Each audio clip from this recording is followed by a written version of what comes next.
¿Cómo están ustedes? Muy buenas noches, bienvenidos a las noticias. 2 carabineros en retiro fueron las víctimas de la tragedia carretera en la Victoria, esto en la región de la Araucanía. 20 vehículos chocaron en estas colisiones múltiples que se producen a veces. Según la investigación, se habría producido, o lo que lo provocó, sería la densa neblina y conducción deficiente aparentemente del conductor de un camión.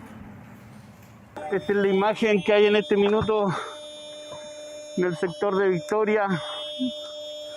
La verdad que es desolador. Al lado mío se empezaron a quemar todos los vehículos. Lo que pasó acá es realmente terrible. Y más adelante igual, pues habían más personas atrapadas, otro auto entre medio de camiones. Hay personas adentro quemándose. Relato desgarrador de una imagen devastadora. Es muy fuerte todo esto. 20 vehículos en una colisión múltiple, varios en llamas, habían personas atrapadas. Hay personas quemándose sin poder rescatarlas. Emergencia carretera temprano por la mañana. Conmoción era poco para tamaña tragedia. Algunos, como pudieron, ayudaron a quienes pedían auxilio. Hasta que escuchamos a alguien que decía, aquí hay alguien atrapado. Claro, uno para ayudar, yo dentro de lo que podía, que tengo mi mano más o menos mala, pero traté de ayudarlo. Otro vehículo que venía atrás mío me chocó en la parte trasera y me empujó hacia adelante. Lo único que alcancé a ver fue un banco de niebla, fue como una pared de niebla en realidad. Y no hubo tiempo de reaccionar. Ruta 5 Sur a la altura del kilómetro 607 en la comuna de Victoria. Accidente de tránsito en cadena entre camiones y automóviles, una decena incendiados. Según la indagatoria, la densa neblina habría obligado al conductor de un camión a bajar la velocidad, momento que fue colisionado por otro vehículo, generando así la tragedia. Se produce, ¿no es cierto?, la colisión y la explosión donde hubieron algunas quemas de vehículos. Esto ocurre lamentablemente por las condiciones meteorológicas del sector. De neblina, ¿no? Habían bancos de neblina desde Temuco hacia el sector de Coyipulli. La investigación abarca también la supuesta quema de basura no autorizada cerca del accidente. Lo cierto es que 2 hombres murieron calcinados, otras 6 personas heridas, una con el 70% del cuerpo quemado. Se encuentra en estado crítico y existe una adolescente que presentaría lesiones de mínima intensidad. Sacamos una persona que se estaba quemando, ojalá que esté bien, pero no, fue terrible, quedaron unas personas atrapadas, no se podía hacer nada lamentablemente. La Ruta 5 Sur en la Araucanía ya sabe del factor neblina. En junio de 2018 en Lautaro, 15 vehículos protagonizaron un choque múltiple donde murió una persona.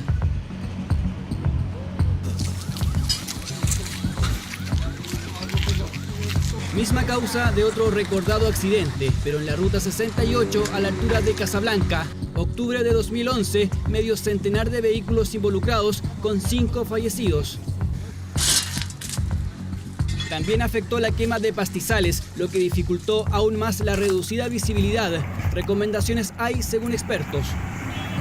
Disminuir la velocidad, circular con las luces bajas y en la posibilidad de poder guiarse por la línea blanca central es una gran ayuda cuando hay mucha niebla. Ahora, cuando la densidad es muy alta, probablemente la autoridad policial o a cargo de la carretera debiera suspender el uso o la operación en el tramo que está con niebla. Los fallecidos son 2 ex carabineros, José Correa y Carlos Alberto Ponce, quienes iban camino a su trabajo en una empresa de seguridad. Hay una tercera persona que sigue en riesgo vital, todos víctimas de un trágico accidente. Dramáticas las imágenes. Bueno, este viernes se conocieron detalles de otro caso muy dramático. Detalles desconocidos sobre la muerte de Carolina Fuentes. La Fiscalía formalizó al único imputado hasta ahora, a quien acusó de enviar mensajes desde el celular de la víctima y cambiar de lugar el cuerpo para desviar la investigación que estaba en desarrollo. Fue la reacción espontánea de amigos, familiares y una ciudad que hoy llora a Carolina Fuentes, tras una búsqueda que se extendió por casi 4 meses y que tuvo el final más triste. Pero no teníamos la idea de la crueldad que él hizo. Es un ser humano. Eso nos duele, porque fue muy cruel.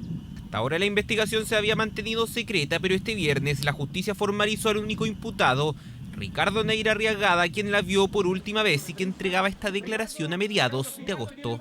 Estoy igual de dolido y sentido como ellos, que tengo la misma preocupación que ellos. La diferencia es que yo no puedo andar con ellos a la cola porque ellos me apuntan directamente a mí. Es que fue la última persona que supuestamente pero eso no acredita que yo tenga la culpa, ¿sí? Usted fue la última persona que conversó conmigo y si le pasa algo de aquí para allá, ¿qué es culpa mía? La audiencia reconstruyó las últimas horas de Carolina, también los días posteriores a su desaparición y su muerte, que ocurrió ese mismo día tras una discusión. Y se sabe que la joven madre nunca llegó al terminal de Chillán el pasado 30 de junio, que tampoco escribió los mensajes de WhatsApp que salieron de su celular los días 1, 2 y 3 de julio. Si existe una causa de muerte probable, el servicio médico legal no pudo determinarla.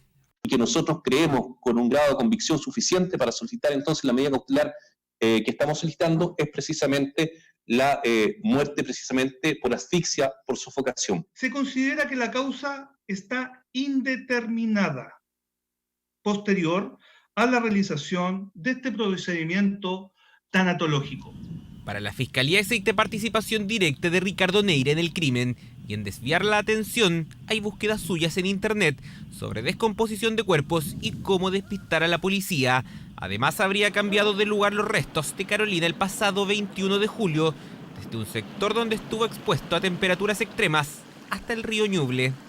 Efectivamente el imputado tuvo participación en el fallecimiento de la víctima y que una vez que se empezaron a efectuar los rastreos por parte de la Policía de Investigaciones, coincide con el tiempo en que efectivamente el cuerpo es sacado de ese lugar, llevado hasta un río. Finalmente, tras una audiencia de casi 3 horas, el Tribunal de Garantía de Quirihue determinó dejar a Ricardo Neira en prisión preventiva, formalizado por el delito de femicidio. Que quedemos relativamente contentos con esa medida, porque la verdad es que la inseguridad que nosotros sentíamos, y más mi sobrino que ha estado acá, él sentía mucho miedo de andar acá cuando él andaba en la calle en realidad. Yo creo que este hombre tiene que pagar con todo el peso de la ley el daño que le hizo a mi esposa y a sus hijos. ¿Defensa preventivo, Ricardo?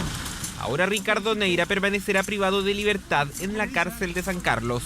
La investigación se extenderá por al menos 8 meses, mientras el próximo miércoles será el funeral en que amigos, familia y todo Ningüe le darán el último adiós a Carolina. El adolescente del caso Pío Nono fue ya dado de alta. Estuvo casi una semana internado en la clínica Santa María, donde fue intervenido por múltiples fracturas. En paralelo a esto, el carabinero que fue fiscalizado cerca de la casa de la fiscal a cargo declaró ante la PDI. Se cumplieron 7 días exactos. Se pensó lo peor, pero la rápida asistencia tuvo frutos una semana después. Clínica Santa María informa que el menor AJAA de 16 años fue dado de alta ayer, jueves 8 de octubre, tras evolucionar satisfactoriamente de sus lesiones. El adolescente se recupera en su hogar en Puente Alto. Positivo avance en su estado de salud, mientras continúa el proceso investigativo, un caso que derivó en otras cosas, en la denuncia por amenazas de la fiscal Chong, luego de formalizar por homicidio frustrado al carabinero involucrado en la caída del joven. De hecho, un oficial fue sorprendido justo afuera de su casa.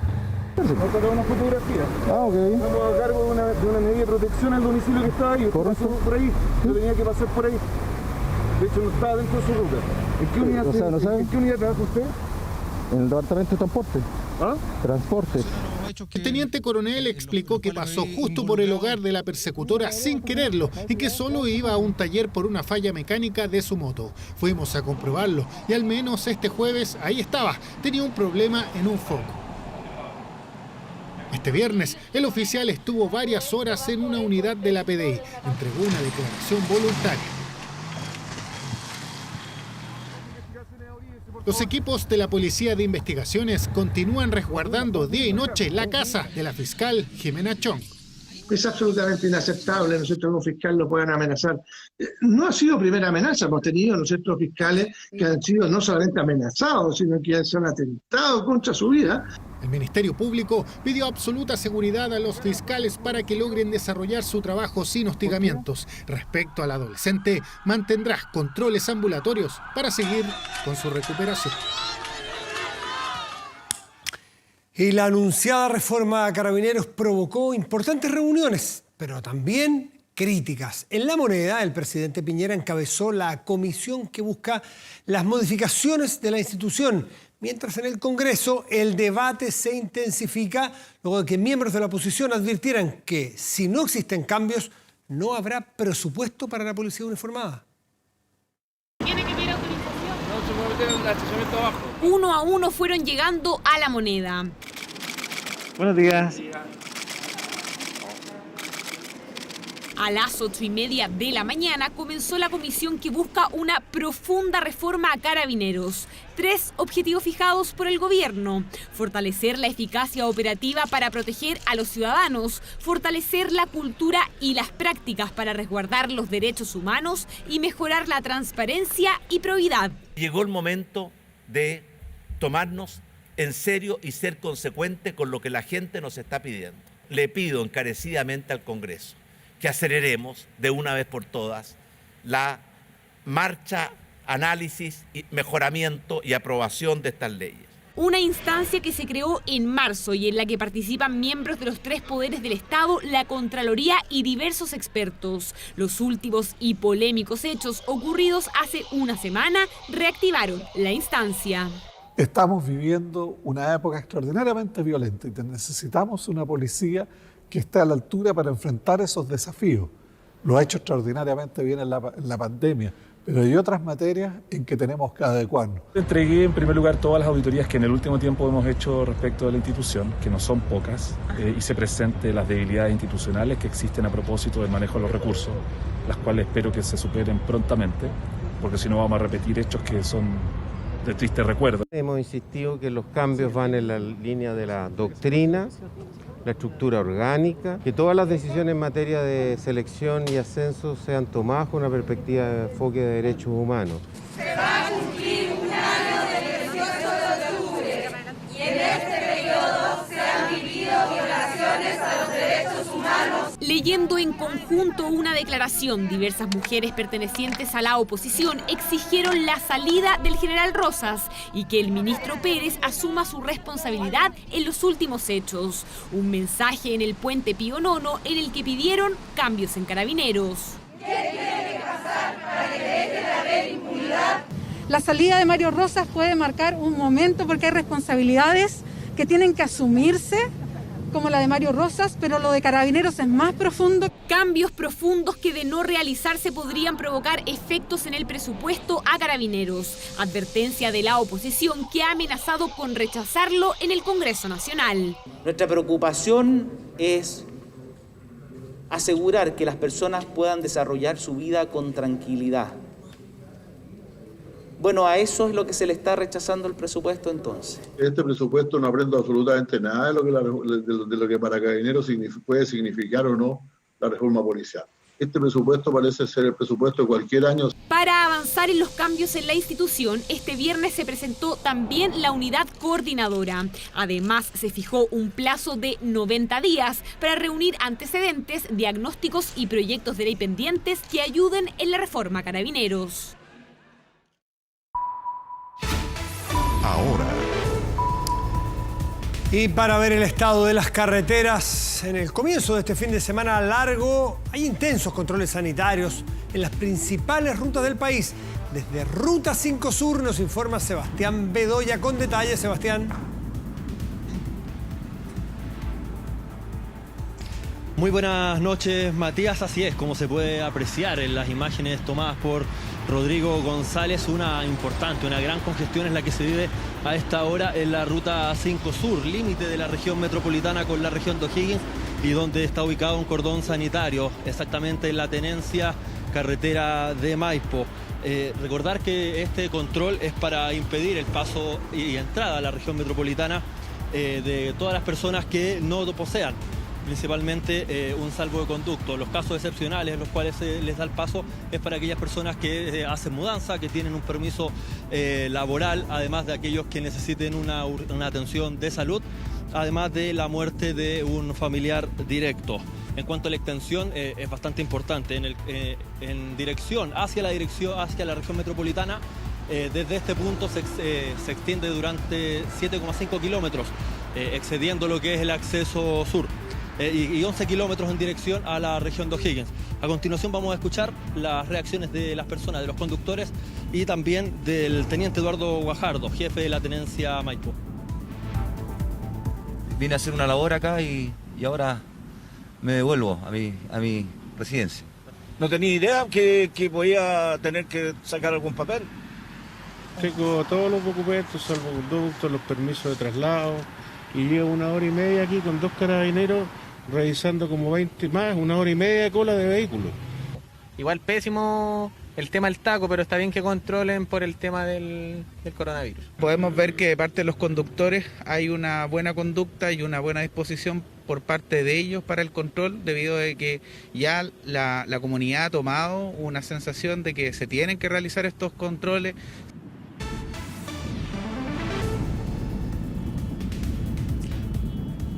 Un control necesario, evidentemente, por las circunstancias de coronavirus y que se va a extender desde este viernes hasta el próximo lunes a las 23 horas. Bien, muchísimas gracias, Sebastián Bedoya. Nos vamos a la ruta 68, cordón sanitario de Peñuela, Hans Christiansen. Adelante. Hola, muy buenas noches, Matías. Efectivamente, lo que ustedes ven en vivo y en directo es el cordón sanitario que ha empezado a funcionar desde esta tarde acá en la ruta 68. Son 5 los puntos importantes que van a estar salvaguardando que nadie entre y salga desde el Gran Valparaíso. Recordemos que quienes puedan entrar, estos autos que ustedes ven, vienen porque tienen permisos para entrar por tratamiento médico, la realización de trámites funerarios y de mudanza. El llamado de las autoridades sigue siendo al autocuidado, a que las personas no intenten llegar hasta la región de Valparaíso. De hecho, hace muy pocos momentos pudimos conversar con las autoridades acá en este punto y algunos automovilistas. Escuchemos. No, pues los dan en el trabajo porque eso es un permiso laboral. Un permiso laboral y más el de pasaporte sanitario. Pasaporte sanitario.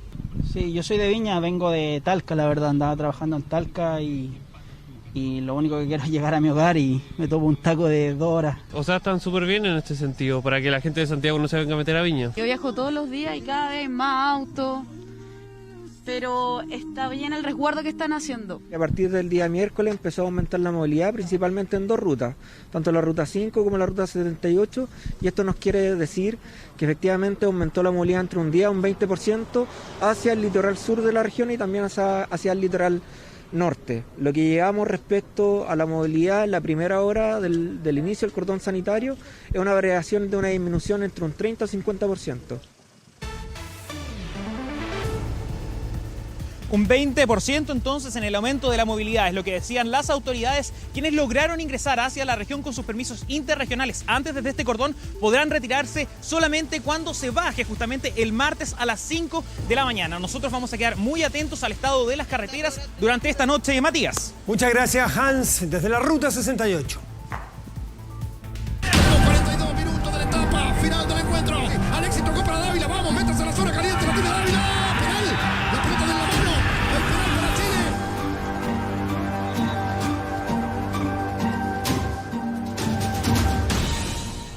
Quiero pedirle disculpas a los telespectadores porque el bloque deportivo va a comenzar dentro de un par de minutos.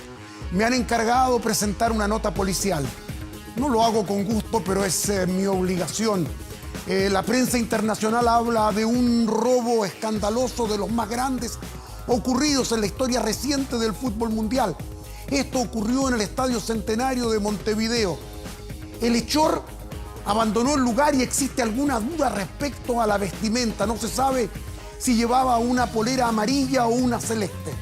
Lo cierto es que está identificado, se llama Ever Aquino, es de nacionalidad paraguaya, árbitro de profesión Todos preguntan, ¿será detenido o no? Como ha ocurrido tantas veces en la historia del fútbol mundial, los autores de estos delitos salvan impunemente. Pero hay imágenes del robo del siglo. Penalazo. Penalazo de Coates. Está penalazo. Estoy muy dolido por las situaciones que se dieron, por los cobros que nos perjudicaron. No, los árbitros. Mano abierta. Penalazo. Ante los cobros arbitrales de hoy, ¿tiene sentido la utilización del VAR? Sin palabras. Sí, tremendo penal, por favor. Corriendo aquí, no. A Uruguay no se lo van a cobrar nunca. Hubo un sonido que se escuchó en el estadio del golpe de la pelota en la mano. Ya lo tildan como el robo del centenario, una decisión que genera dudas. Partido 1-1, un penal evidente, una no ida al VAR que solo suma suspicacias, una jugada que podría haber cambiado la historia de este partido. Y no fue algo accidental, me parece que fue algo que hubo poco criterio de parte del señor de amarillo. Va Brian, peligro de gol, Brian tira y la pelota se va perdiendo al córner, reclama penal. Criterio diferente para dos situaciones polémicas. Primero, el paraguayo Ever Aquino sí recurrió al VAR para los locales. Un ángulo amplio, dame. Va Suárez, llegó, tiró, ¡gol! El trato con la roja fue diferente, la intriga se instala al momento de ver cómo el juez Aquino escuchaba lo que le decían desde la cabina del VAR. Lo lógico era ir a revisar, pero dudosamente no fue. Es tan importante escuchar los audios para ver si el VAR solicitó al árbitro la revisión de la jugada o no solicitó. Un audio necesario para la transparencia de estas clasificatorias, porque para rematar este bochorno mundial, Uruguay ganó en el último respiro. Gómez tiró. Anoche Lucho fue penal, ¿no? ¿Cuál? Y más allá de que sean justas o injustas, son siempre opinables, sobre todo cuando son muy chicas. Impotencia en el plantel chileno, un día que podría haber quedado en la historia del fútbol nacional como algo positivo. Quedó en las páginas escandalosas del deporte sudamericano. No pensamos en mala intención, podemos pensar en una equivocación. El VAR se instauró y hay que respetarlo. Señores, agónico y sufrido estreno de Uruguay. Un partido que va a dejar conclusiones con la participación polémica del VAR. Yo creo que la jugada de Coates es penal. El mismo relato uruguayo lo dice, una decisión que está lejos de quedar en el olvido, que abrió nuevamente un ítem que la Conmebol quiere dejar en el pasado, el de la sospecha, el de la impotencia de una selección que se vio perjudicada por una determinación que es inexplicable.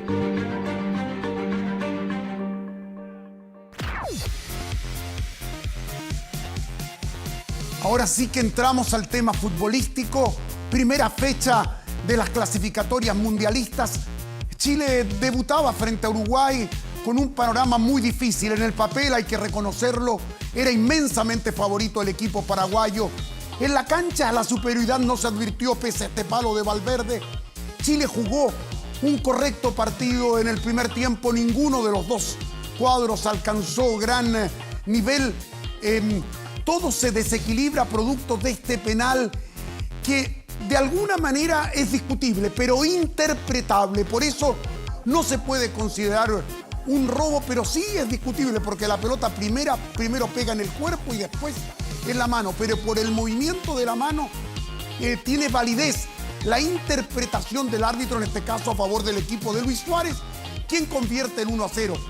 Chile no mostró grandes argumentos ofensivos como para revertir este marcador en la primera etapa, pero convengamos que después del descanso el equipo chileno cambió su rostro definitivamente, fue mejorando, arma esta notable jugada con Charles Aranguis y Alexis Sánchez que liquida el muchacho del Inter para poner el empate en los momentos en que Chile ya asomaba como un rival de cuidado frente a Uruguay, que fue un equipo tibio, un equipo que no demostró poderío en el siempre o casi siempre invulnerable Centenario.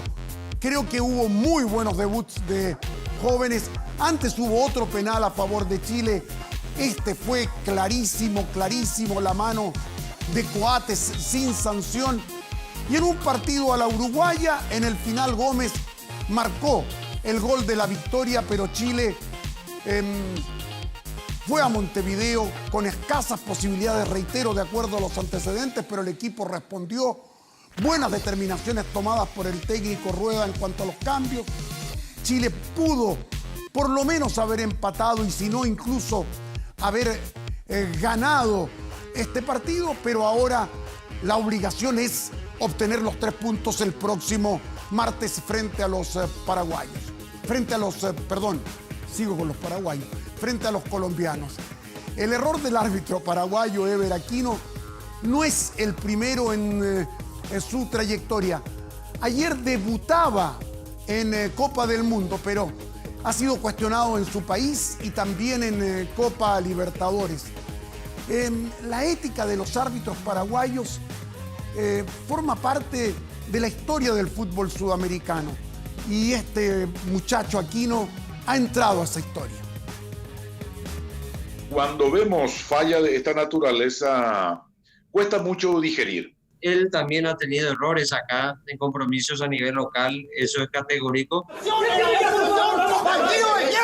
Lo del Centenario fue un error grave de Ever Aquino, el juez paraguayo de 41 años que debutaba en eliminatorias.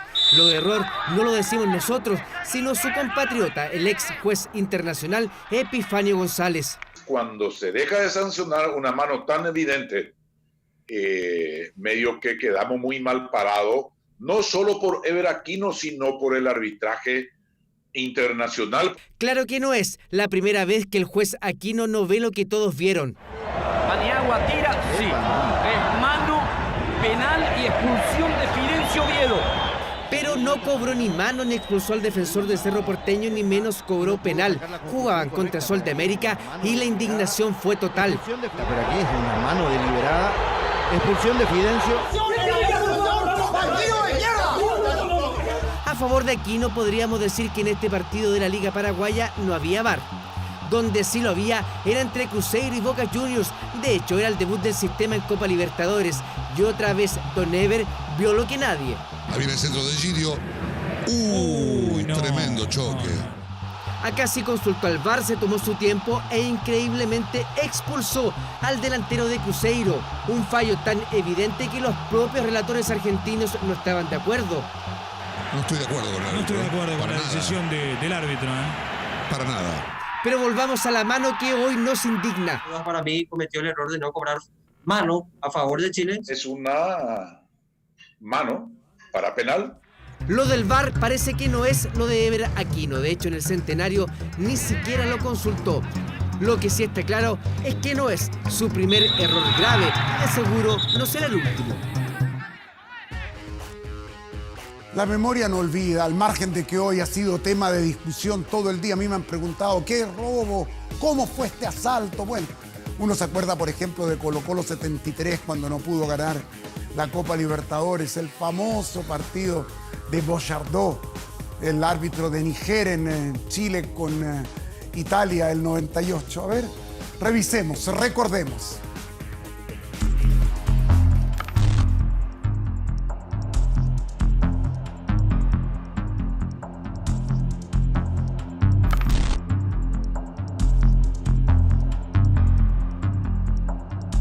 Era muy factible que hubiera cositas medias raras, como cuando me empujaron a mí, estaba dentro de lo presumible, de que hubieran cosas que nos desfavorecieran. Con la memoria muy fresca y la herida del robo del Centenario aún sangrando, es inevitable echar atrás el recuerdo y como masoquistas revivir trampas y dolores del pasado. Así como acto reflejo aparece el Colo-Colo 73, aquel equipazo que no consiguió la Libertadores por groseros horrores arbitrales. El arquero no puede ser tocado en el área chica hasta que no tenga la pelota en sus manos. Inclementes las condiciones para el equipo chileno. Un expulsado por golpear una pelota. Y ahora un gol bastante irregular. El árbitro fue Milton Lorenzo de Uruguay, aquel 22 de mayo no quiso ver el evidente empujón de Adolfo Neff contra su arco que significó el empate de los argentinos. Eso fue la ida. El partido de vuelta en Santiago también tuvo como protagonista al juez brasileño Romualdo Arpifilo. Creíamos inocentemente que podríamos tener un arbitraje decente porque venía un brasileño a arbitrar, pero también nos cagó. Acá en el Nacional el árbitro anuló un gol legítimo a Carlos Caselli que pudo dejar la copa en casa. Se debió ir a un tercer partido de desempate que ganó Independiente. El rebote no. ¡Ay, qué invento! Pero sabemos que en esto de la FIFA, la señora FIFA, la mafia FIFA, los conocidos de siempre, me da una rabia. De la Libertadores al Mundial, Francia 98, debut ante Italia y con un juez que marcó su carrera por aquel penal. Nacido en Níger, Lucien Bochardó nos amargó y nos quitó la victoria ante los italianos aquella tarde de junio. Eso no es penal ni aquí ni en la quebrada de la Quilla. Fueron varios a alegarle al árbitro. Yo quedaba muy lejos del árbitro, pero también cuando sentí el pito y vi que había cobrado el penal, no me resigné. Todas jugadas polémicas, cobros que cambiaron el destino del fútbol chileno, sin VAR pero con jueces que no tuvieron ningún escrúpulo para despojar de justicia y alegría al pueblo chileno.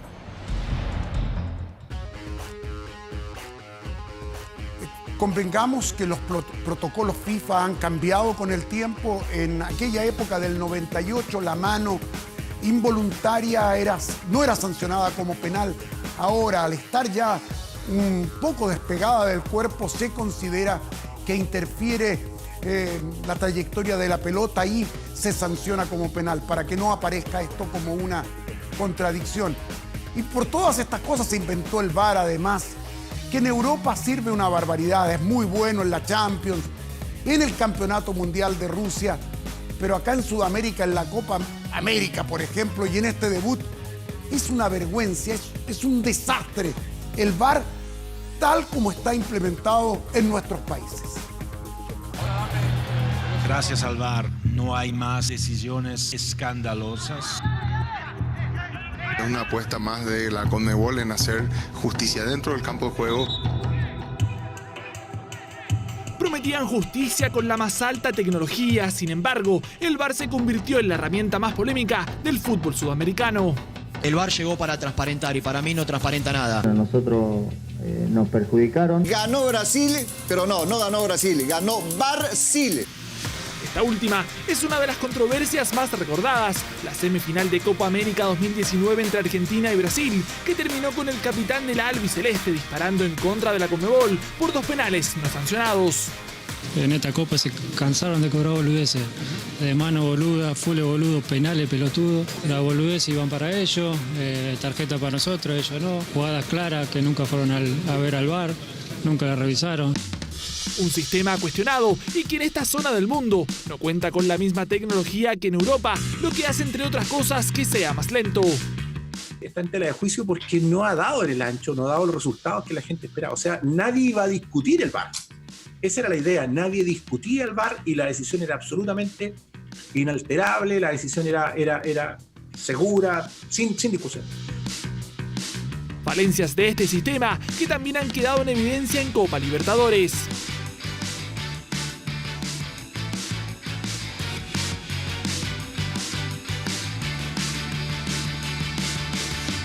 De todas maneras, para el exárbitro FIFA el problema no es solo del VAR. Pero eso es falta de jerarquía, ¿no? Ya, yo vuelvo a insistir en lo mismo. No va a encontrar árbitros destacados hoy en Sudamérica, salvo Roberto Tovar y algún otro, Pitana, Bismarck Rondán, y paremos de contar.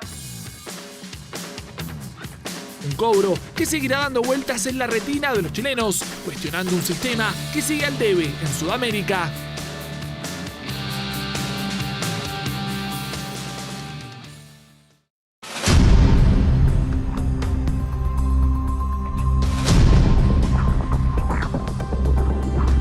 Caras largas, tristeza, sabor amargo de la derrota, la llegada de la Roja a Chile tras el encuentro frente a los celestes. Ahora obviamente que el equipo se prepara para Colombia, hay que ganar sí o sí como local, no se pueden desperdiciar puntos, pero veamos el día después del bochorno de Montevideo.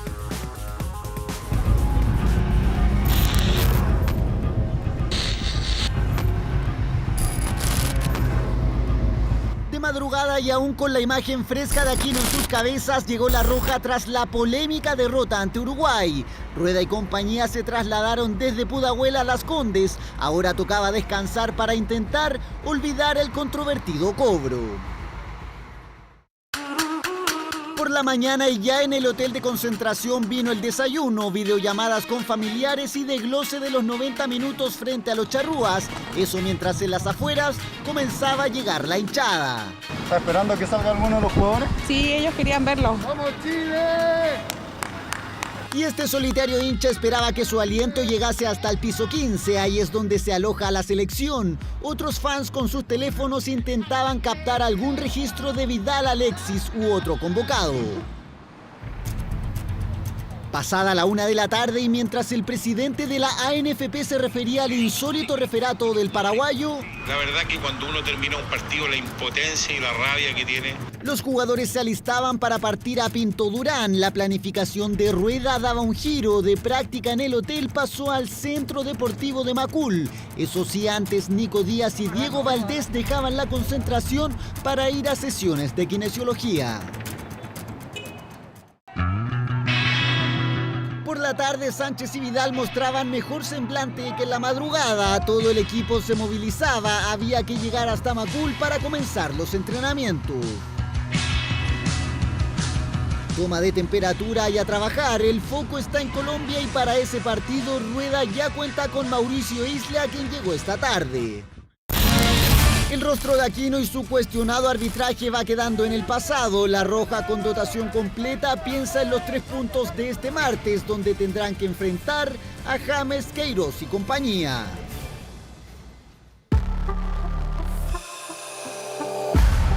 En todo el mundo se ha hablado de lo ocurrido en el centenario de Montevideo con la derrota de Chile, que ha molestado, ha enojado a ex referentes y figuras vigentes de la Roja.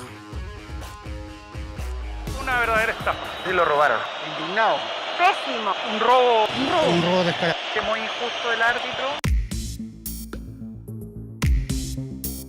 Jugamos como nunca y nos robaron como siempre.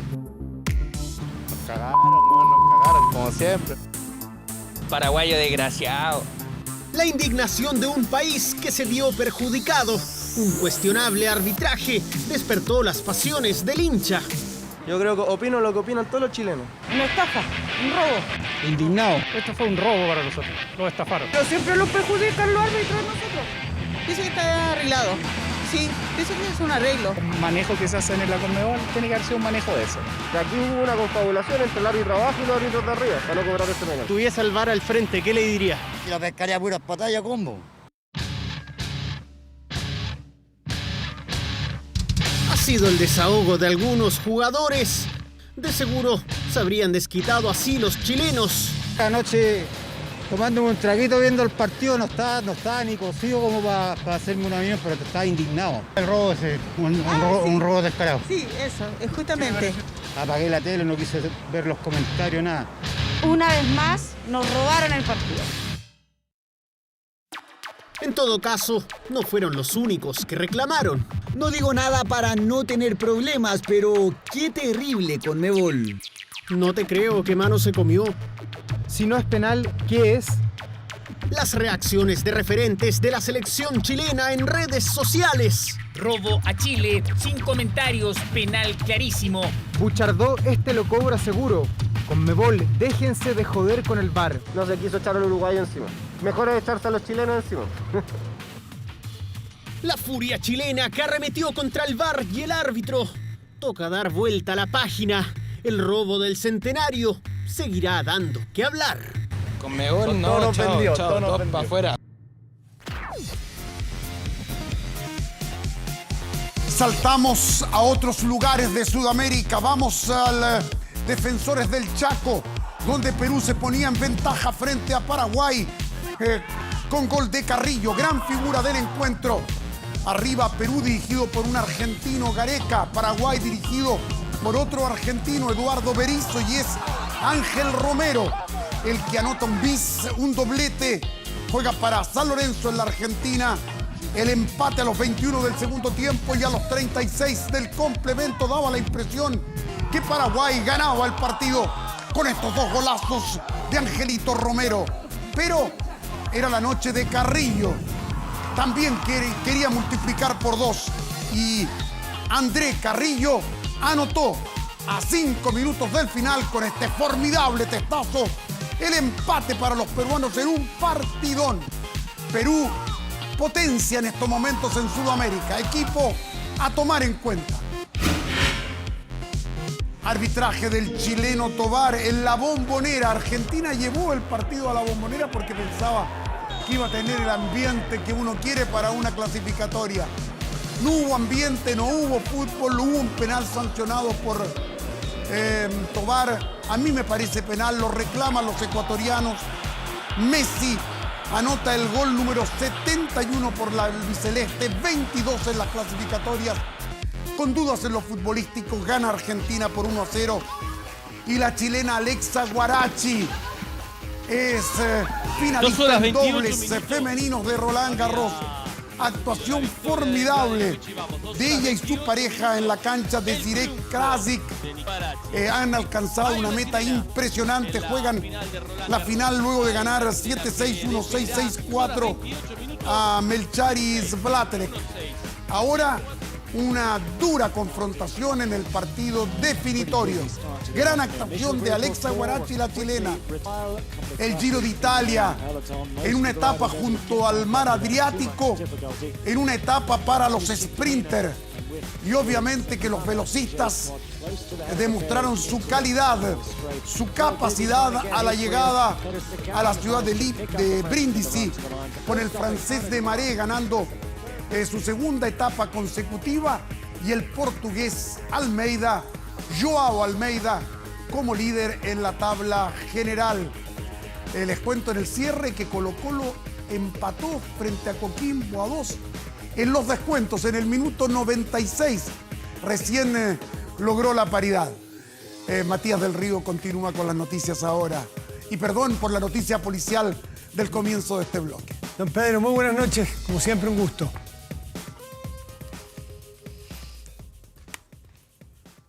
Bueno, y una querella contra Carabineros por presunto montaje interpuso un estudiante que estuvo un mes en la cárcel tras ser detenido por porte de bombas Molotov en el estallido social. Entre las pruebas, presentó un video en que se escucha a un uniformado que propone echarle benzina a una botella decomisada a los manifestantes. 7 de febrero en la Universidad de Concepción y una protesta termina en desmanes al interior del campus, incluidos vehículos e instalaciones de la Casa de Estudios quemada. Ahí ocurre este diálogo. 13, verifiquen bien el 22, porque parece que el 22 está pasado a benzina. Un carabinero trae un bolso que había sido abandonado. Se carga nomás, pues. Se carga nomás, pues. No, si esta bola tenía algo, pues. ¿La tenía? Sí. Llevo la benzina. El detenido 22 es Maximiliano Fraile, de 21 años, estudiante de Geografía de la Universidad de Concepción, quien fue presentado como uno de los que lanzaron bombas incendiarias. Se pudo visualizar a individuos que ingresaban desde la universidad hacia el exterior para arrojarla. En el juzgado de garantías hizo valer la prueba del bolso, que más tarde se comprobaría no era de Maximiliano. La botella vacía ya no era tal. Aparece un preinforme forense, ¿cierto?, donde se indica que la botella sí tenía combustible en su interior y sí tenía benzina. Así, la justicia ordenó la prisión preventiva de Maximiliano Fraile. Es una situación compleja y horrible, la verdad de las cosas, que no se la doy a nadie. Karen, hermana mayor de Maximiliano, dio con el registro en video en la carpeta de investigación del Ministerio Público. Lo usaron primero para sacarlo de la cárcel. Luego, a fines de julio, la Fiscalía decidió hacer uso de la facultad de no perseverar, es decir, cerró el caso. Pasan los meses y resulta que Maximiliano le dicen esta causa termina, queda todo sin efecto y usted sigue haciendo su vida si es que puede y ni siquiera disculpa. O sea, te tuvimos preso sin ningún motivo y ni siquiera eso. O sea, yo creo que este tipo de situaciones no puede ocurrir en el país. De ahí la querella por obstrucción a la investigación que interpusieron ante la justicia. Al conocerse el registro en video, Carabineros respondió a través de un comunicado. Dicen rechazar cualquier acción que se aleje de la ley y confirman la realización de un sumario. A nombre del joven, la familia interpuso la querella, pero Maximiliano no está para entrevistas. Si bien él estuvo recluido en el centro penitenciario y vio cosas que seguramente nunca nos va a contar a nosotros como familia. Eso nos pareció mal porque se supone que ellos están para resguardarnos. La querella está recién ingresada al Juzgado de Garantía de Concepción. El Ministerio Público deberá ahora analizar los antecedentes y buscar a los responsables del mes que pasó en prisión preventiva el universitario, acusado de un delito que no cometió. No, si esta bola tenía algo, pues. Ya a esta hora se reportan daños por incidentes en las inmediaciones, en las cercanías de Plaza Baquedano. Esto en el límite de las comunas de Providencia, Santiago y Recoleta. Los desórdenes comenzaron después de una protesta en el monumento del general Baquedano. Desde ese lugar se retiró el equipo de control de orden público que estaba de punto fijo. El tránsito fue bloqueado por parte del grupo de manifestantes. Cuando comenzaron los daños a la propiedad, volvieron los carabineros con carros lanzaguas y gases. Las imágenes del dron muestran la destrucción de semáforos, paraderos, veredas, buses del sistema de red. Paralelamente, se reportaron barricadas en varios sectores de la región metropolitana. Hasta el momento no hay información de personas detenidas. Hoy se cumple una semana del incidente que tiene a un carabinero en prisión preventiva por su eventual responsabilidad en la caída de un joven en el río Mapocho. A las 21:30 horas, Carabineros de la Prefectura Oriente informó a través de sus redes sociales que se habilitó el tránsito en el sector de Plaza Baquedano.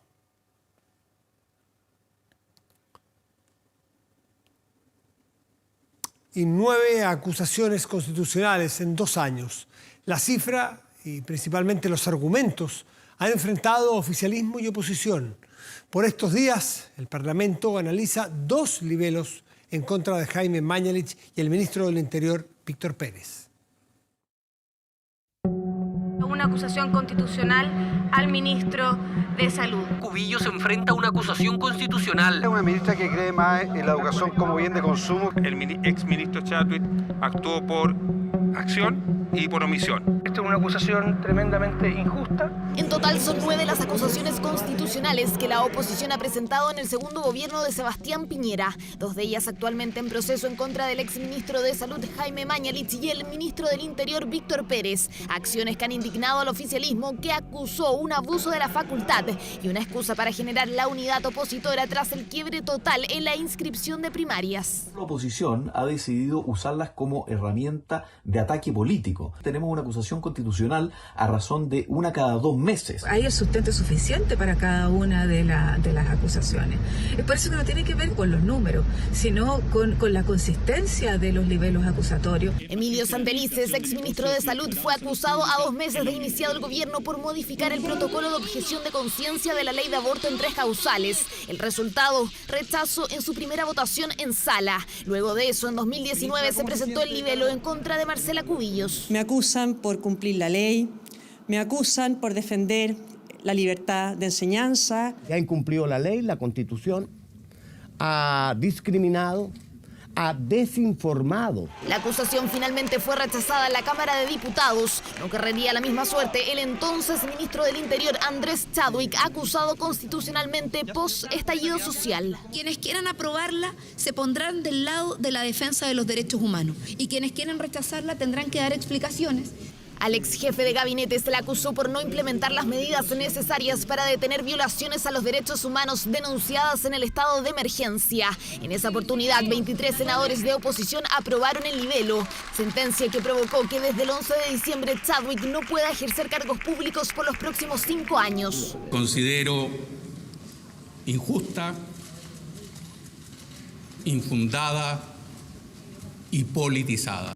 Paralelamente se analizó la acusación constitucional en contra del presidente Sebastián Piñera. La acción se debatió en la sala de la Cámara de Diputados, pero no pasó al Senado. Recordemos que el Congreso Nacional supervigila las acciones del gobierno y una de las herramientas, si bien es cierto, desde última ratio, es la acusación constitucional y eso no hay que tenerle miedo. El resultado va a estar en la sala, las acusaciones se ganan o se pierdan. Con eso terminó el 2019, pero el 2020 comenzó con una acusación al intendente metropolitano Felipe Guevara por presuntamente impedir el derecho a reunión en Plaza Baquedano.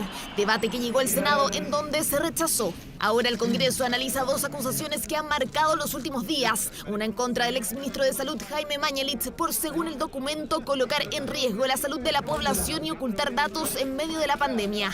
El otro caso, el del ministro del Interior, Víctor Pérez, a quien se le cuestionó el control jerárquico que ejerce sobre Carabineros, lo que habría permitido hechos como los ocurridos el pasado viernes en el Puente Pío IX. Las decisiones adoptadas en el paro de los camioneros también son parte de los fundamentos de la acusación. Por esta última presentada contra el ministro del Interior, que es totalmente injusta e infundada, dijeron que estaban disponibles a retirarla si es que se iba al general Rosas, lo cual solamente confirma la idea de que no hay ningún argumento jurídico que pueda sostener esta acusación constitucional. No hay que buscar excusas que no se las cree nadie, quizás solo el gobierno y el ministro Belolio.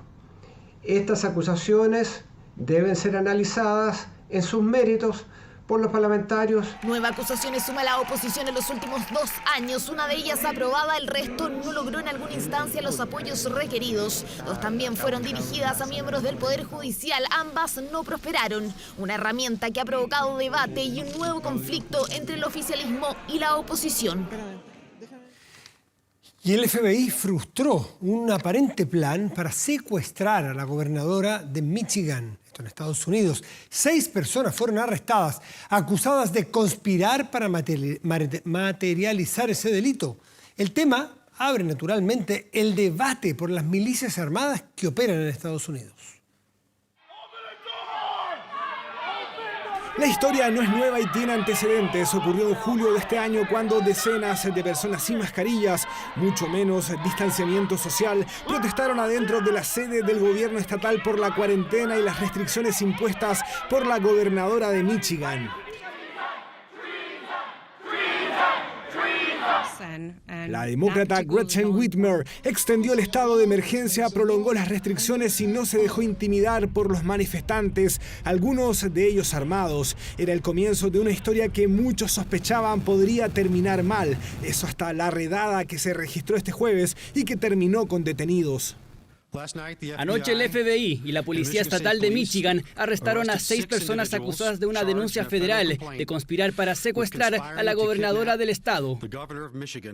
La gobernadora culpó de todo esto a Donald Trump, tratándolo de cómplice, luego de las críticas que recibió el republicano por no condenar a las organizaciones de supremacistas blancos, tal como quedó de manifiesto en el primer debate presidencial. Somebody's got to do something about Antifa and the left, because this is not a right-wing problem. This is a left-wing. Por tal razón, la demócrata apuntó con todo en contra del presidente. When our leaders speak, their words matter. They carry weight. When our leaders meet with, encourage, or fraternize with domestic terrorists, they legitimize their actions, and they are complicit. When they stoke and contribute to hate speech, they are complicit. Mediante su cuenta de Twitter, Trump dijo que no tolera ningún tipo de violencia extrema, que defiende a todos los estadounidenses, incluyendo a quienes lo atacan. Al mismo tiempo, criticó a la gobernadora Whitmer, diciendo que ha hecho un trabajo terrible en su estado. El creciente aumento de las milicias armadas se preocupa severamente en los Estados Unidos, y esto básicamente porque se les considera un peligro para el proceso eleccionario. Ciudadanos armados hasta los dientes y cuya presencia es cada vez más frecuente en las marchas y protestas que reflejan la creciente polarización de la sociedad norteamericana. Les recordamos que a partir de las 22 horas, Televisión Nacional de Chile está autorizada a transmitir programas para mayores de 18 años.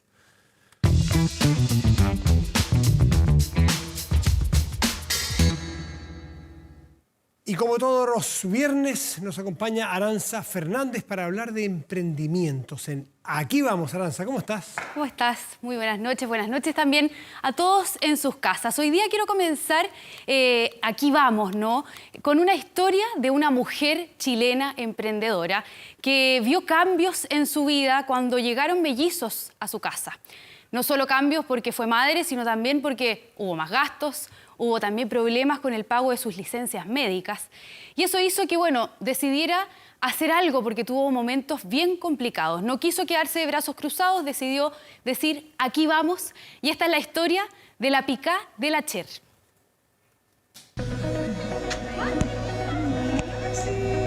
Sin planearlo, en esta casa pasaron de ser 4 a ser 6. Un embarazo de mellizos hizo tambalear el presupuesto familiar, pero no se quedaron de brazos cruzados. Decidieron usar los secretos de la antigua cocina y emprender un nuevo negocio. ¡Aquí vamos! Este lo pidieron todo con salsa boloñesa.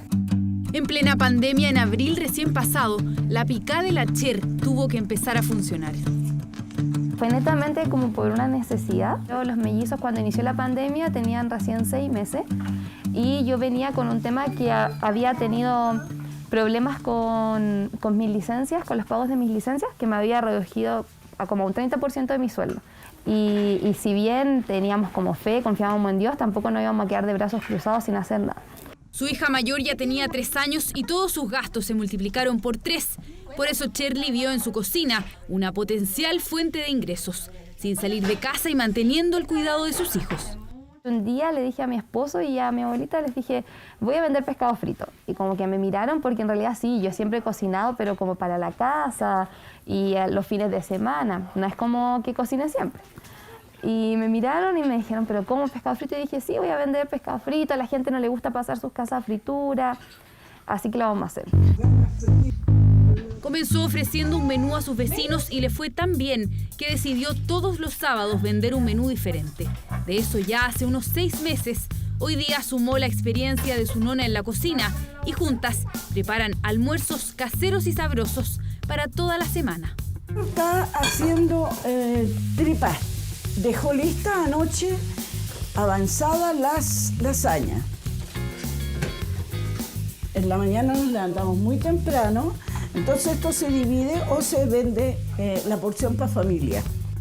Han tenido que ir aprendiendo porque no tienen ni ollas especiales ni un espacio tan grande para cocinar. Al menos ya saben hacer los cálculos correctos para que no falten ni sobren ingredientes. Preparan unos 20 pedidos diarios. Lo más difícil hasta ahora ha sido coordinar la cocina con las guaguas. No, ahí no se puede abrir, Maxi. Vamos para allá, ¿ya? Ya. Vamos. Que es difícil emprender con 3 niños en la casa. Al comienzo estábamos con mi abuelita, un rato los veía ella, un rato yo. Hay que ser súper responsables también con ellos. No porque nosotros estemos emprendiendo, no sé, ellos no van a almorzar, ellos van a andar sucios, no van a andar bien vestidos. Tampoco dejo mi rol de mamá, ni mi abuelita su rol de bisabuela con ellos. Pero como tantas mujeres emprendedoras en Chile, Cher ha logrado equilibrar los espacios. Además de la nona, su marido le ayuda también con las redes sociales, donde promocionan sus platos, y el WhatsApp, que se transformó en el principal canal de ventas. Llegó otro pedido más, Ninosca uno más, y Jennifer pregunta si quedan las 3 pastas. Sí, sí quedan. ¿Sí quedan? Ok. Los menús se cocinan en el mismo día y hay que correr. La tripasta de hoy incluye lasaña, ñoquis y ravioles. Una vez que se termina en la cocina, el pedido se va así de calientito directo a la mesa de sus clientes. En un minuto sale un pedido. Ya, Ale. Y ahí van los repartidores, pues mis mini repartidores. Mientras Alexis va a dejar el primer pedido, Cher y la nona continúan salpimentando en la cocina. Un emprendimiento completamente familiar en el que todos ayudan buscando salir adelante. No sacábamos nada con quedarnos en la queja que un milagro llegara solo, sino que nosotros también podíamos gestionar las cosas y nosotros ejecutar cosas. Aún en medio de la pandemia, Dios te puede dar una idea, te puede dar como esa creatividad y estamos todos para hacer cosas. Si nadie tenía las manos cortadas en medio de la pandemia. Sueñan con tener un espacio exclusivo para que el arte culinario pueda desarrollarse libremente, sin chocar tanto las cacerolas. Pero por el momento ni el tiempo ni el espacio influyen en sus preparaciones, que según dicen sus comensales, tienen ese gustito especial que ya identifica la picá de la Cher y de toda su familia. Una historia de una mujer emprendedora como tantas otras en Chile que han hecho del emprendimiento su fuente principal de ingresos. Hoy justamente el Ministerio de Economía entregó los resultados de la 6ª encuesta de microemprendimiento en Chile y los voy a invitar a revisar algunos de esos resultados. Lo primero, es que en Chile existen algo así como 794.800 mujeres microemprendedoras y el 31,2% de ellas emprende por necesidad. Aquí, Matías, hay una diferencia respecto a los hombres, porque muchos de ellos dicen emprender por oportunidad, que es distinto a necesitar emprender, ¿no es cierto? Es una de las brechas que hay en el microemprendimiento femenino. Y el 62% de las mujeres usa Internet para algún fin en su negocio, por ejemplo, vender, hacer gestiones con el banco, pero utilizan Internet en sus emprendimientos. Hoy día yo les quiero mostrar también la historia de otra mujer emprendedora. Ella tiene 21 años y ya tiene su propio negocio. Y es parte de estas mujeres microemprendedoras en Chile. Yo les quiero invitar a conocer su historia y también algunos detalles de cuáles son las brechas en el microemprendimiento respecto a las mujeres y los hombres, que hay varias.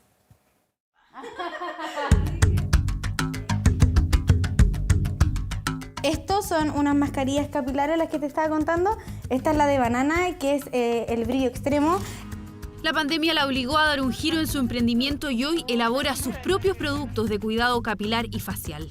Vendía productos importados. Tuve que reinventarme y como ya no se podían traer cosas importadas, ahí también se me alumbró la ampolleta, empezamos a buscar materias primas, laboratorio y empecé con mi línea de productos propias, línea de productos naturales.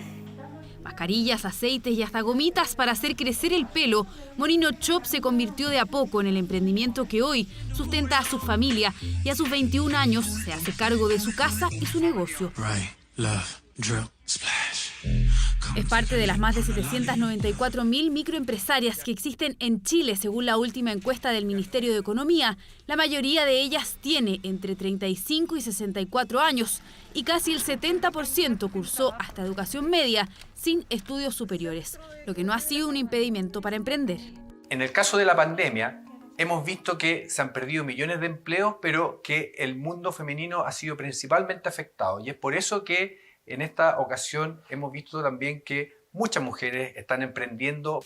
De todas maneras, hay brechas entre las mujeres y hombres emprendedores. La primera, los ingresos. Según la encuesta, el sueldo promedio de las microemprendedoras chilenas bordea los 440.000 pesos, muy por debajo de lo que ganan sus pares hombres. Casi todas las mujeres que emprenden en nuestro país lo hacen por cuenta propia y de manera solitaria, trabajando en un 44,8% de los casos al interior de sus hogares.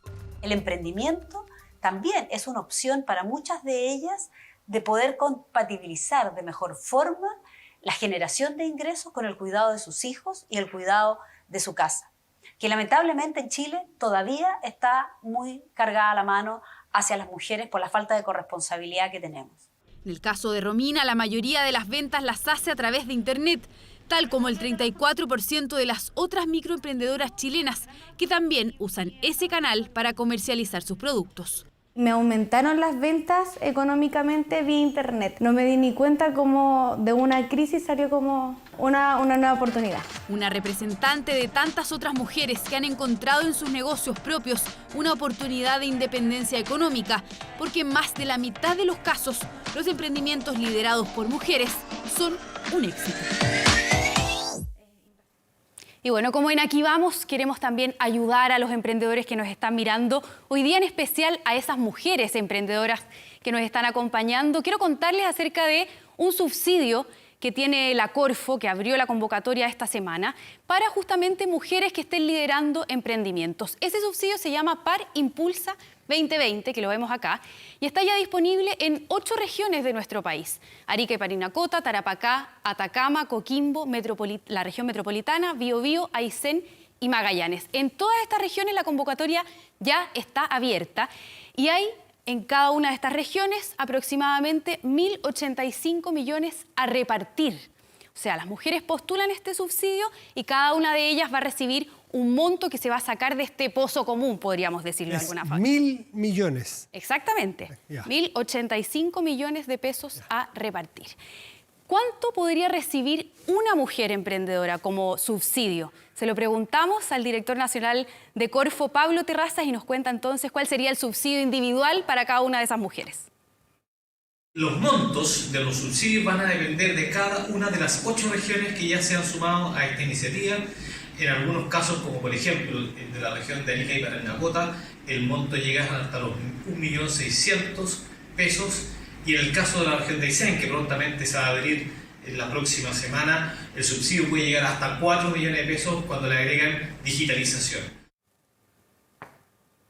Bueno, en www.corfo.cl ustedes pueden revisar todos los detalles de esta convocatoria. También los emprendedores y emprendedoras en este caso pueden postular, porque cada región va a tener su convocatoria abierta en distintas fechas y hay que, por supuesto, estar revisando. Nosotros también con el equipo digital de 24 horas hemos preparado una completa nota con todos los detalles de este subsidio Par Impulsa, y si es que a usted le interesa saber más detalles, tenemos aquí este código QR donde usted va a poder escanearlo, incluso directamente desde su celular, se puede acercar a la televisión, escanear y va a llegar directamente al link que ha preparado nuestro equipo de 24 horas CL con toda 24horas.cl con toda esta información. Y por último, Matías, les quiero contar sobre una alianza que ha hecho el Ministerio de la Mujer y Equidad de Género con la Fundación Telefónica Movistar. Han hecho esta alianza con cursos gratuitos para las mujeres para que puedan capacitarse y aumentar sus herramientas en digitalización. En MinMujerIEG, porque es Ministerio de la Mujer y Equidad de Género, .gov.cl van a poder encontrar estos cursos, son 8 en total, y por ejemplo, pueden aprender marketing online, emprendimiento social, analítica web y otros tantos más cursos que les van a poder ayudar en sus emprendimientos, y también sé que están ya reinventándose, por ejemplo, con algún negocio. Le preguntamos a la ministra de la Mujer también cuáles son, por ejemplo, los requisitos en edad para poder postular y cómo se hace para poder acceder a estos cursos gratuitos. Escuchemos. La pandemia aceleró la digitalización del mundo laboral. Es por esto la importancia de esta alianza que hemos realizado con Telefónica. Para encontrar toda la información necesaria a estos cursos, podrán inscribirse las mujeres mayores de 18 años en el sitio web del Ministerio de la Mujer.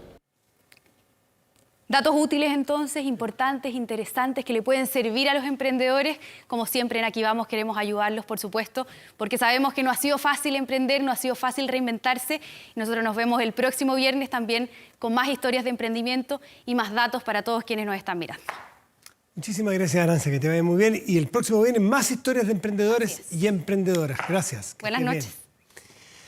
Bien. Hace 80 años nació este prodigio, este super crack, John Lennon, fundador de Beatles, una de las estrellas más importantes de la historia del rock and roll. Un hombre que no solo se destacó como artista, también fue activista por la paz, derechos civiles. Un legado que trascendió sin lugar a dudas luego de su prematura muerte. Tenía 40 años y fue asesinado en Nueva York, en las puertas prácticamente de su edificio donde vivía allí en Manhattan. 1, 2, 3, 4.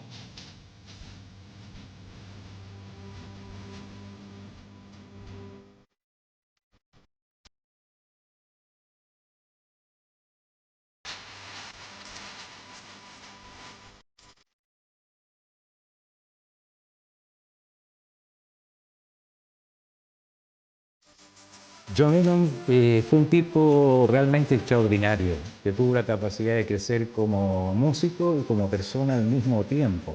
Y a medida que crecía, fue agregando una conciencia social que también evolucionó hacia una conciencia universal, por así decirlo.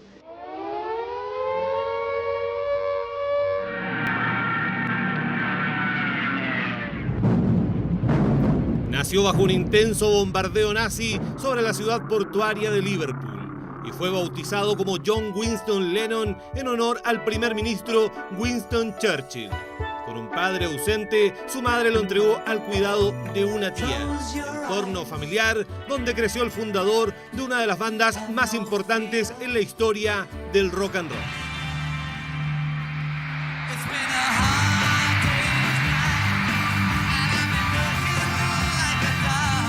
Él, como iniciador de los Beatles, liberó a la juventud a partir del año 60 y encaminó el rock and roll primero hacia una liberación en cuanto al cuerpo, en cuanto al baile, en cuanto a lo que significaba el nacimiento de esta nueva clase que era ser joven, la juventud. John Lennon un poco sintetizó todo eso. Rápidamente la fama traspasó las fronteras del Reino Unido y la Beatlemanía se extendió por todo el mundo. Con más de 180 canciones registradas, la dupla creativa de John Lennon y Paul McCartney se consolidó como la más talentosa, aclamada y productiva unión de compositores en la historia de la música popular. Al rock él le dio un trasfondo mucho más profundo. John Lennon junto con Bob Dylan es de entre los primeros artistas que usa el rock para hablar de cosas que la música popular, que la juventud no había hablado hasta ese momento, que eran los cuestionamientos existenciales, las crisis sentimentales, las crisis familiares. En 1970, el exitoso cuarteto de Liverpool llegó a su fin. Lennon se había separado de su primera esposa para comenzar una mediática relación con la artista visual de nacionalidad japonesa Yoko Ono. Para muchos, factor determinante en el quiebre de la banda. Los fanáticos de los Beatles, sin duda alguna, entre los que me encuentro también, durante mucho tiempo le echamos la culpa a Yoko Ono de la separación. Pero la verdad es que fueron otros asuntos, incluso algunos de intereses comerciales. Yoko Ono no tuvo nada que ver en la separación, pero si yo fuera un Beatles en el momento, por ejemplo, cuando se filmó el documental de Eric B., donde la llevaba a todas partes y estaba sentada en medio de la grabación, de haber sido un factor también que molestó al resto de los integrantes de los chicos de Liverpool. Y con Yoko Ono hubo un ensañamiento mayor porque era oriental, era distinta, opinaba mucho más, pero a mí me parece que lo clave es que John Lennon no se entiende sin Yoko Ono. Con la disolución del grupo, John Lennon emprendió un camino solitario un tanto errático en lo musical. Como contrapartida, asumió sin complejos su rol como activista por la paz y los derechos civiles. No era una persona que solamente predicaba, sino que con su actitud de vida y de enfrentar a los medios, y sabiendo que era una persona famosa, conocida, su palabra podría llegar a alguien, lo practicaba también su mensaje de paz, y sin duda alguna queda reflejada en su mayor herencia, que es la letra de la canción Imagine. El tránsito de John Lennon, de ídolo de la escena popular a referente de la contracultura, inspiró a músicos de todas las generaciones. John Lennon marcó a un montón de generaciones de músicos posteriores a él, básicamente por sus canciones, por la calidad de sus canciones, por las revoluciones asombrosas que él proponía en secuencias de acordes, en letras, en la lírica. John Lennon, para mí un Beatle maravilloso, un hombre tierno, empático, talentoso. Más va a resolver.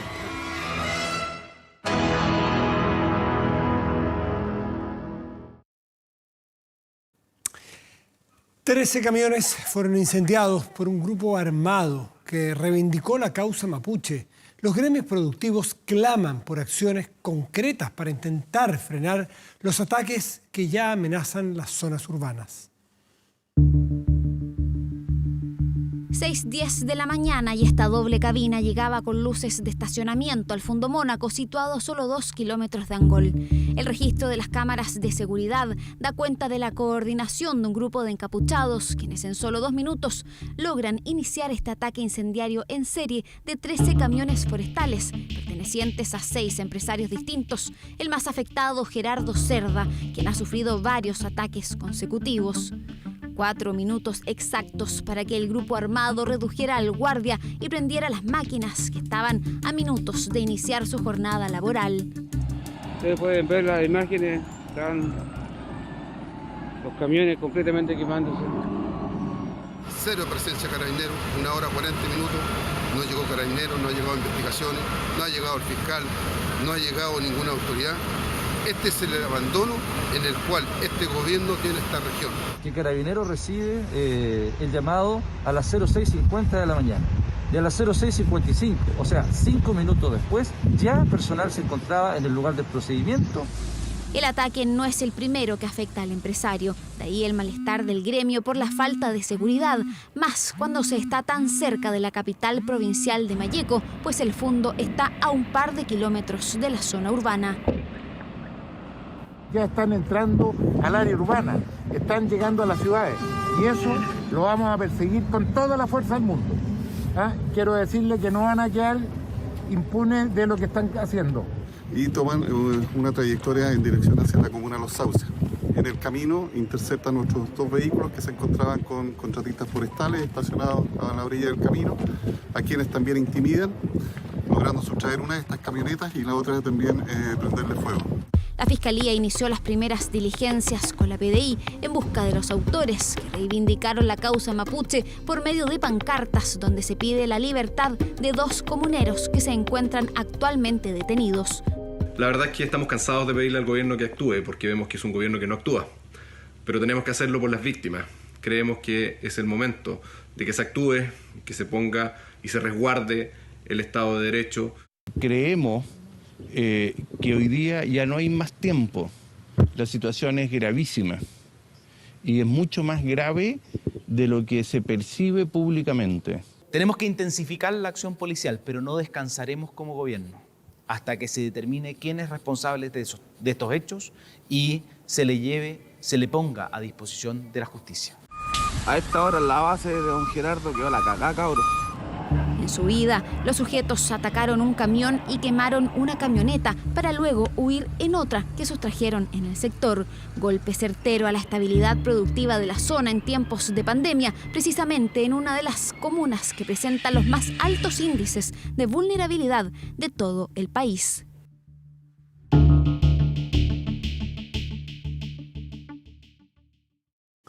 Armenia y Azerbaiyán lograron un alto al fuego tras 12 días de intenso conflicto, esto en el territorio de Nagorno-Karabaj, entre el Mar Negro y el Mar Caspio.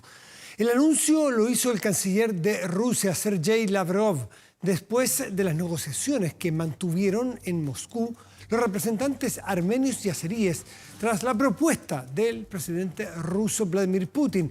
El alto al fuego comenzará a regir a partir de la medianoche de este sábado, lo que da tiempo a ambos países en conflicto para retirar y reorganizar a sus tropas.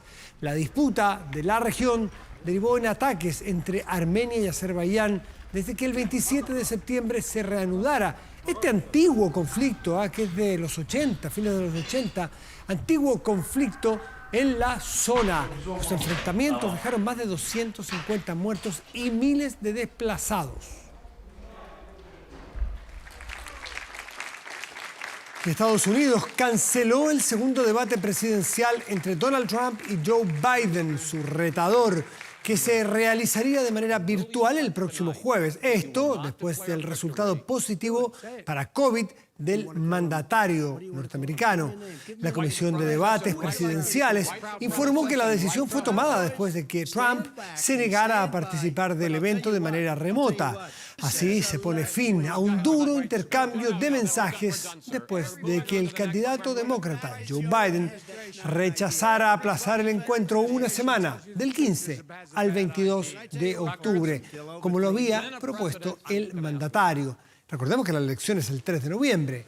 Pese a seguir siendo contagioso, Trump informó que mañana realizará un encuentro con sus seguidores desde el balcón de la Casa Blanca, lo que causa polémica sanitaria por exponer a quienes lleguen al virus o les llegue o se contacten de alguna manera, aunque sus médicos aseguraron que ya lleva 24 horas sin síntomas de la COVID. El presidente Sebastián Piñera presentó el Plan Nacional para prevenir y combatir incendios forestales. El programa considera 62 aeronaves, equipamiento de última tecnología y casi 3.000 brigadistas organizados en 262 grupos de trabajo. Este plan contempla recursos por más de 60.000 millones de pesos, la mayor inversión que se haya hecho para enfrentar este tipo de incendios. La Dirección Meteorológica anticipa una compleja temporada por el aumento de las temperaturas, 10 años de déficit de agua y los siniestros anteriores que han generado un terreno propicio para nuevos incendios. Nos hemos preparado a conciencia y con responsabilidad para poder combatir con eficacia los incendios forestales y para poder proteger nuestros bosques. Pero también quiero recordar que como más del 99% de los incendios forestales son causados por la acción del hombre, por negligencia o por intencionalidad. El compromiso, la participación, la ayuda de todos los ciudadanos y de cada una de las comunidades es fundamental, es insustituible.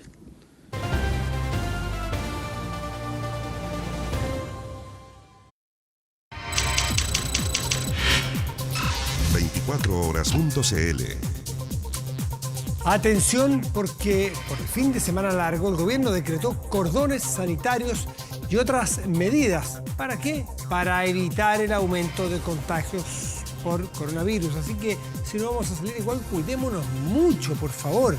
En nuestro especial de 24 Data está el detalle de cómo funcionarán las medidas y cuáles son las áreas que estarán bajo cuarentena. Recuerde, evitar contagios no solamente es salvar vidas, es recuperar trabajos, salvar situaciones económicas de familias que están muy complicadas. Hoy día leí en el diario, ¿sabe que se perdieron 2.300.000 empleos cuando estuvimos en la parte más profunda de la crisis?